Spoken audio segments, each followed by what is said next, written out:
Welcome to Earl Stewart on Cars.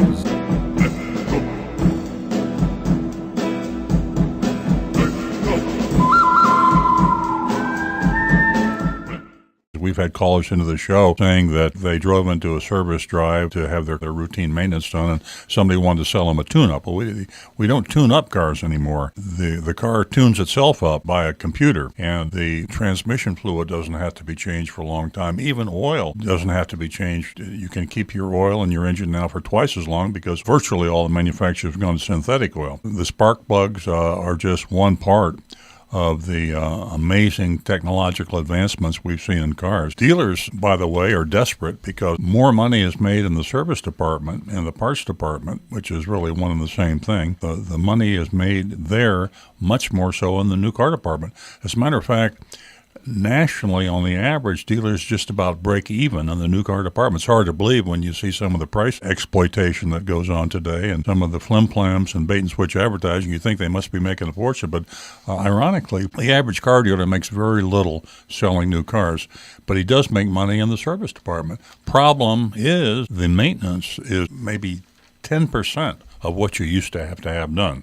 You go back 40 years, tune-ups were just a routine thing. Your car seemed like it always needed a tune-up. You had to change your transmission fluid, your coolant, your oil, everything many more times more frequently than you have to today. But I highly recommend that all of you look at that owner's manual, look under factory recommended maintenance. You're going to be amazed at how little maintenance cars do require today. Manufacturers, they make a huge amount of money selling parts.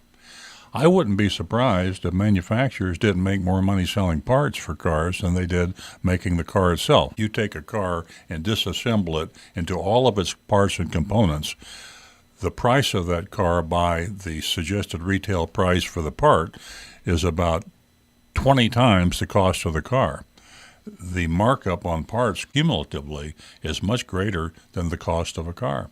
So when they sell those parts to the dealer and the dealer sells them to the customer, that's a lot of money. So remember that if you are going into a car dealership and they're pulling out a recommended maintenance and it doesn't say factory recommended maintenance, then you are probably buying twice as much maintenance as you really require. Now, they rationalize it. They're pretty good at this. I mean, they get questioned from time to time, and a typical answer, you say, well, listen, why are you telling me I need to change my transmission fluid when the factory owner's manual says I don't have to change it for another 25,000 miles? They'll have an answer. They say, well, these conditions in this particular area are much more stringent than the average. And usually in the fine print in the owner's manual, you will find that the manufacturer does say under certain conditions, whether it's high smog, high dust, high humidity, high salt, temperature extremes. There are a lot of parts of the country where you do have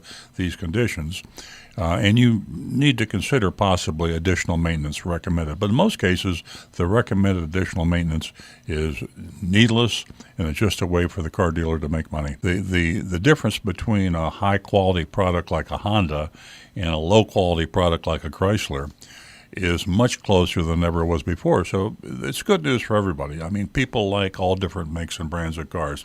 So they do last longer, and people are driving cars 8 and 9 years. That's not unusual. Used to be that you were afraid to keep a car for more than the manufacturer's warranty, which was maybe 3 years, and sometimes they're up to 5 years now or longer. But there's no longer that fear. If you maintain your car, pretty much if it's a accepted model that you've heard of, even though it might not be the highest quality rating, usually they last a whole lot longer. Resale values are increased, so in that sense it's great for you when you do decide to trade it in. People aren't afraid to buy a 5-year-old car anymore, or a 6-year-old car. Used to be that you'd be scared to death to buy a car that was 6 years old or had more than maybe 100,000 miles on it. I talked to a customer the other day that had over 300,000 miles on his Camry, and the car was just as good as new. He took very, very good care of it, and that car is a great trade-in. He gets a high resale value when he decides to trade it in. So, yeah, it's a wonderful thing. I think we miss a lot. We don't appreciate how good cars are today. I've been around so long. I started in the car business in 1968. I can't believe how bad those cars were back in 1968 compared to today. It's just amazing. 20 years from now, cars might last 20 years on the average. I mean, the only reason you want to buy one is you want a different style. But in terms of maintenance and repairs, they're just getting better and better every year.